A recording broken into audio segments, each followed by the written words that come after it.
Hello guys, welcome back. So in our previous video, you can see in our database, we were able to insert comments in our database. We actually inserted two. So the status is 0 now, which means it won't be visible in our content page, which is our details page. Now I want to make this comment here dynamic, which means if admin approved it and the status becomes 1, it will become visible here. So now let's go to our VS Code. In our VS Code, into the details page. So this is the comment here. So now the first thing we want to do is we want to get all the data from our comments table. That is, we want to get all the data here. That is the first thing we want to do. So we are going to get it using the PHP block. So up here, we use our PHP block.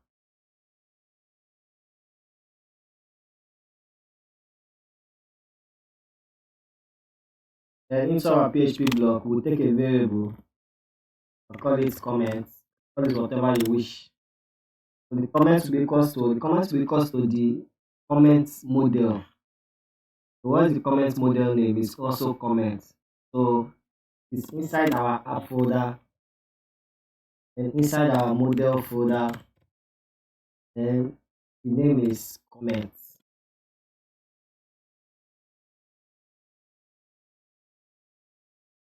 So we also want to pass the where function.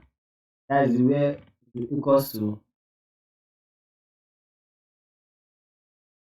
That is this inside the function. This post ID must be equals to the blog post ID.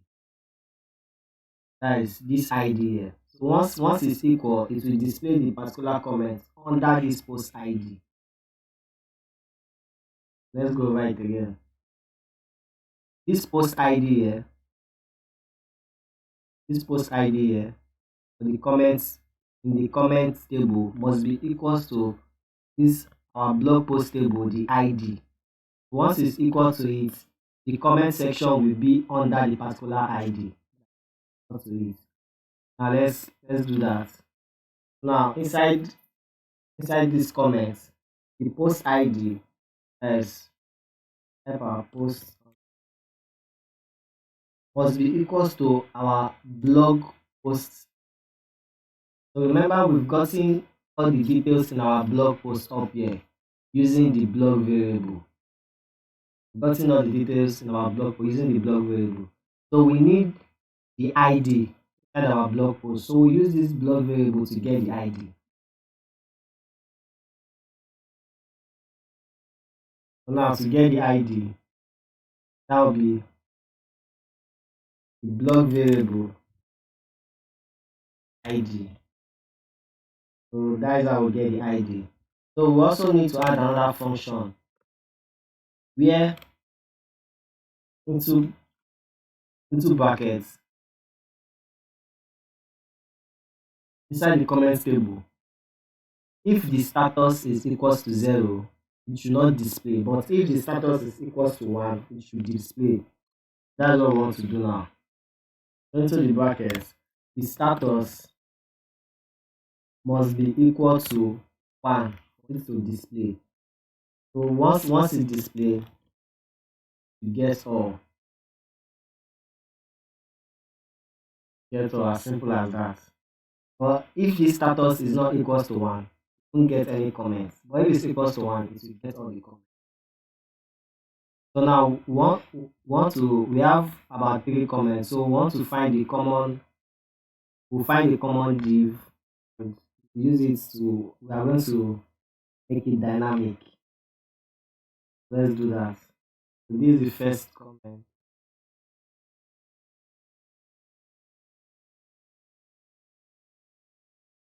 I'm looking for the common div.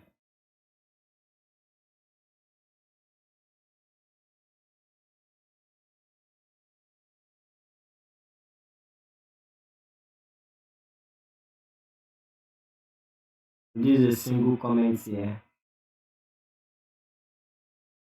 Let's check it out.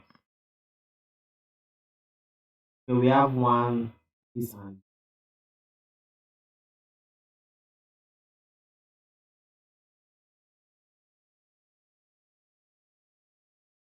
let's delete this off.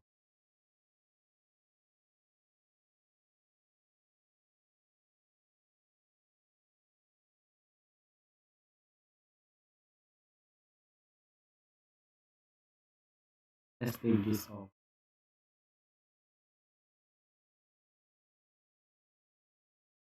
Okay, now this is our li here. The li starts, li end. So this second one, we are going to delete it.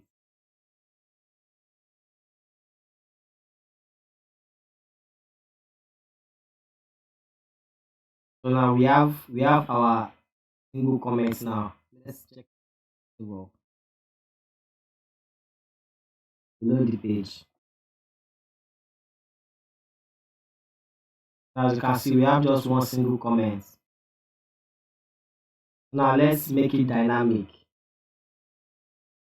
So to make it dynamic, we have to pass the for each loop. Remember, we've done the for each loop multiple times. That'll be at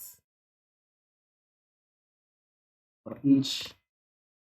So into the for each, we'll take this variable,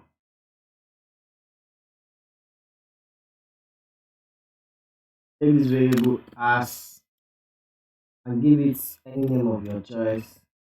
I want to call it com. So now we'll use this com to get the name, date, the reply, the message. Now let's get the date and the comments first. Now to get the date, I'll be into your curly braces. So that will be $sign. Then the date is what? What is the field name for the date? The field name for the date is updated as. That will be sorry, it is created at, not updated as. Created at. That will be created at. And also, we want to format it. So to format it, we need only the month, day, and year. That will be format. The format equal to the month, day, year. Now that is all. Also, let's also get the comments, which will be the message. Your curly braces. The field name for the comment is what? Is message. You type in your message. So now, to display the name and the picture of the user that made the comments, we have to create a relationship between the comment model and the user model. So this is the model here. We've created a similar relationship before in our blog post. This is the relationship we created. We can just copy it. And inside our comments model,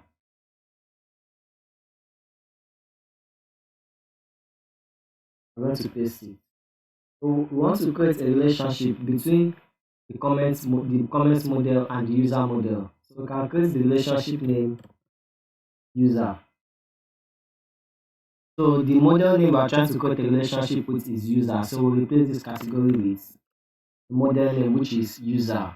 Remember, the user is capital U. And also, our user ID inside our comments model must be equal to the user ID. Let me show you. Our user ID here must be equal to the user ID, to the user table ID. So once it's equal, we're going to get all the details for the ID. Let me go over it again. The user ID inside our comments table, when it's equal to the user table ID here, it will give us all the details of the particular user ID. Let's do that. The user ID, the comments table must be equal to the ID of the user table. That is what we need to do. Then our blog details page, inside our blog details page, to get the username now, since we've created the relationship, to get the username, get it using the com variable. Then the relationship name is user.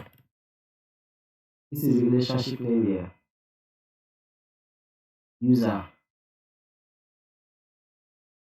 And after the relationship name, what name do you want to get?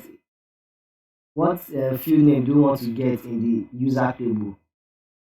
The field name we want to get in the user table is name. We'll get the name.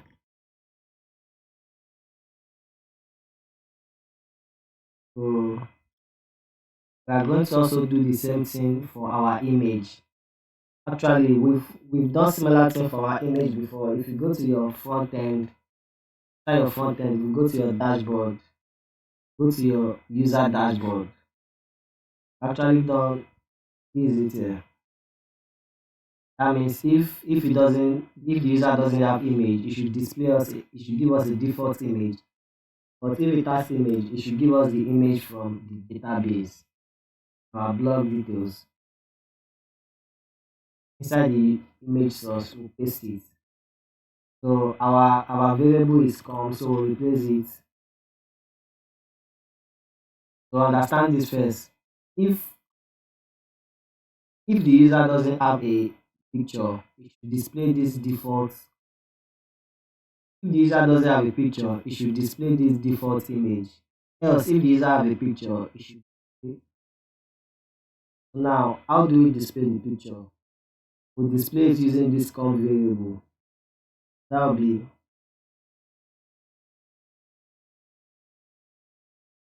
be com. Then the relationship we created, the relationship name is user. That is user, and the field name for user to get their picture is. So that's the same thing we are going to do here. So what we'll do here, we'll also replace here with our com variable. Then the relationship name, which is user. Then the field name to get our user, which is the field name is photo. So before we save on and check what we've done, remember with our as for each year, as for each loop year, we did not end it. We need to end it here. End for each. And also getting our posts, our blog post, our particular blog post ID, we put it in single quotes. Really be in single quotes. So we made a mistake there. So now we are good to go. Let's save all and check it out. So you can see we don't have image. In our database, I've changed the status to 1 so that we'll be able to view the comments here. Now you can change the status to 1 and you will load the page.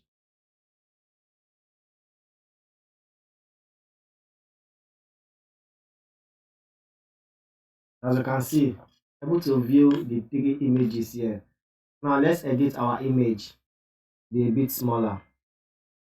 Inside our image, that'll be your style.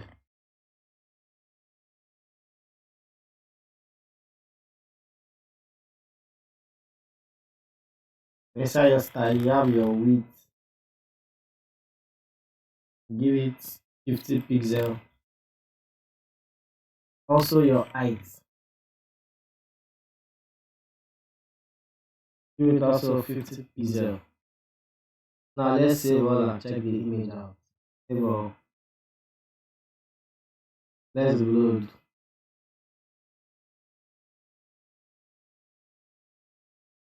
As you can see, our 3 comments are visible. Now if you change, let's change 2 back to 0.